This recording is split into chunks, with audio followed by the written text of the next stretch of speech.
2026 ലോകകപ്പിൽ ബ്രസീലിന്റെ ഏറ്റവും ശക്തമായ സ്റ്റാർട്ടിംഗ് 11 ഇതായിരിക്കുമോ? ലോകകപ്പ് തുടങ്ങാൻ ഇനി ദിവസങ്ങൾ മാത്രം ബാക്കി നിൽക്കുമ്പോൾ ബ്രസീൽ പരിശീലന ക്യാമ്പിൽ വലിയൊരു മാറ്റമാണ് കാണുന്നത്. പുതിയ പരിശീലകനായ കാർലോ ആഞ്ചലോട്ടി 3 മിഡ്ഫീൽഡർമാരുള്ള സിസ്റ്റം പരീക്ഷിക്കുന്നുവെന്നാണ് റിപ്പോർട്ടുകൾ. ഗോൾ കീപ്പർ സ്ഥാനത്ത് സംശയമൊന്നുമില്ല. ലിവർപൂളിന്റെ വിശ്വസ്തനായ അലിസൺ ബെക്കറാണ് ബ്രസീലിന്റെ ആദ്യ തിരഞ്ഞെടുപ്പ്. വലിയ മത്സരങ്ങളിൽ അനുഭവസമ്പത്തും നിർണായക സേവുകളും അദ്ദേഹത്തെ അനിവാര്യമാക്കുന്നു.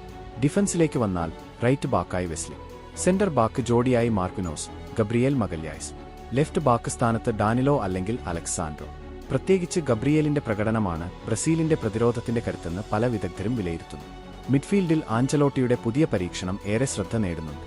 Casemiro, Bruno Guimaraes, Lucas പാക്വറ്റ എന്നിവരാകും 3 midfield സ്ഥാനങ്ങളിൽ ഇറങ്ങുക എന്നാണ് റിപ്പോർട്ടുകൾ. ഈ ത്രയം ടീമിന് ബാലൻസും നിയന്ത്രണവും നൽകുമെന്നാണ് പ്രതീക്ഷ. ആക്രമണ നിരയിൽ ബ്രസീലിന്റെ ഏറ്റവും വലിയ ശക്തി തന്നെയാണ്. ഇടതു വിങ്ങിൽ വിനീഷ്യസ് ജൂനിയർ, വലതു വിങ്ങിൽ റാഫിന്യ, സെന്റർ ഫോർവേഡായി ഇഗോർ തിയാഗോ അല്ലെങ്കിൽ മികച്ച ഫോമിലുള്ള എൻട്രിക്ക്. അടുത്തിടെ ഈജിപ്തിനെതിരായ മത്സരത്തിൽ വിജയഗോൾ നേടി എൻട്രിക്ക് തന്റെ അവകാശവാദം ശക്തമാക്കിയിട്ടുണ്ട്. അതേസമയം ആരാധകരുടെ ശ്രദ്ധ മുഴുവൻ ഒരു പേരിലേക്കാണ് പോകുന്നത്: നെയ്മർ. പരിക്കിനെ തുടർന്ന് പൂർണ്ണ ഫിറ്റ്നസ് തിരിച്ചുപിടിക്കാനുള്ള ശ്രമത്തിലാണ് അദ്ദേഹം. ലോകകപ്പ് സ്ക്വാഡിൽ ഇടം നേടിയിട്ടുണ്ടെങ്കിലും ആദ്യ മത്സരങ്ങളിൽ സ്റ്റാർട്ടിംഗ് 11-ൽ ഉണ്ടാകുമോ എന്നത് ഇപ്പോഴും വ്യക്തമല്ല. ഫിറ്റ്നസ് പൂർണ്ണമായാൽ അറ്റാക്കിംഗ് മിഡ്ഫീൽഡ് റോളിൽ നെയ്മർ എത്താൻ സാധ്യതയുണ്ട്. അപ്പോൾ ബ്രസീലിന്റെ സാധ്യതയുള്ള സ്റ്റാർട്ടിംഗ് 11: അൽസ്, Wesley, Marquinhos, Gabriel, Danilo, Casemiro, Bruno Guimaraes, Lucas Paqueta, Raphinha, Igor Thiago, Endrick, Vinicius junior.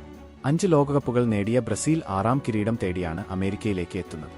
വിനീഷ്യസിന്റെ വേഗതയും റാഫിന്യയുടെ ഫോമും കാസെമിറോയുടെ അനുഭവവും ആഞ്ചലോട്ടിയുടെ തന്ത്രങ്ങളും ഒത്തുചേർന്നാൽ ഈ ബ്രസീൽ ടീം ലോകകപ്പിലെ ഏറ്റവും വലിയ ഫേവറിറ്റുകളിൽ ഒന്നായി മാറും.